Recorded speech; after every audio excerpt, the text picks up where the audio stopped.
Salut les amis, salut tout le monde et une fois de plus, bienvenue dans votre chaîne d'information préférée Face à l'actu. Une des chaînes qui vous accepte, vous propose et vous rassure. Et bien les amis, avant de commencer cette petite vidéo, n'oubliez pas de vous abonner, d'activer la cloche de notification pour plus d'informations si cela n'est pas encore fait. Alors les amis, parlons à présent du franc CFA au Mali et la nouvelle monnaie malienne mise en vue.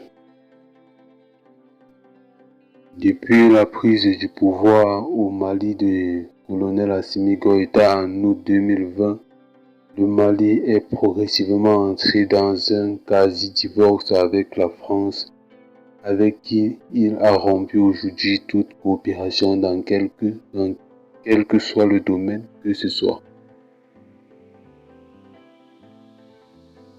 Même si cela ne lui a pas été signifié, l'ambassadeur français est pratiquement persona non grata dans le pays. En réalité, le divorce ne concerne pas que la France. Après qu'il lui a été refusé de prolonger la transition de 5 années supplémentaires et suite aux sanctions qui ont suivi, le Mali est également en état de divorce avec ses partenaires de l'UEMOA qu'il accuse d'être des pions de la France. Aujourd'hui, devant les Nations Unies, le Mali accuse la France d'apporter un soutien aux djihadistes. C'est dire l'état de dégradation des relations entre les deux pays. Pourtant, un détail dérange. Le Mali continue d'utiliser le franc CFA, une monnaie toujours garantie par le Trésor public français. Cette garantie est un bouclier.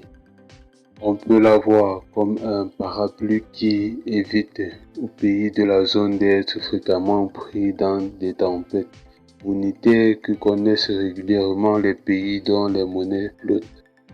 C'est la stabilité du franc CFA qui permet à des pays tels que le Mali et la Centrafrique qui vivent des conflits intérieurs de ne pas connaître une inflation hors de tout contrôle.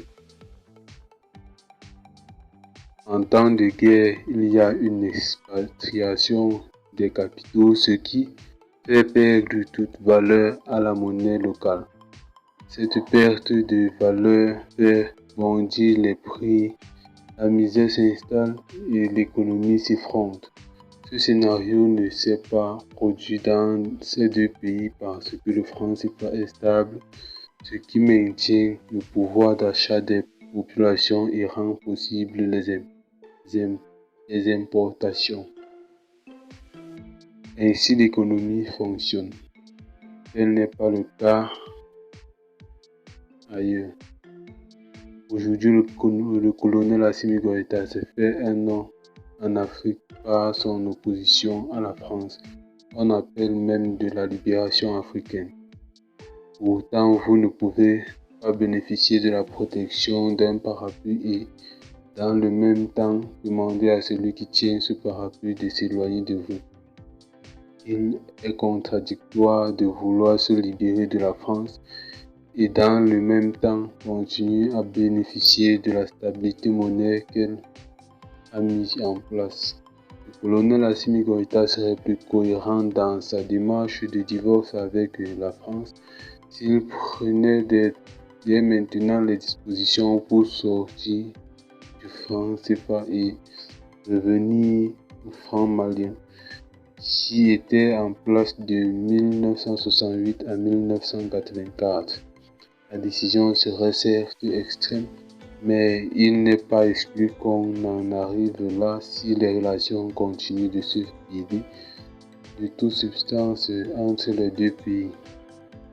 La question du maintien du Mali dans la zone franc CFA se pose désormais, vu la trajectoire empruntée par ce pays qui fait désormais cavalier seul. La possibilité que le pays soit poussé vers la porte de sortie de la zone franc CFA s'il ne se décide pas lui-même à la quitter n'est plus une vue de l'esprit aujourd'hui. Bien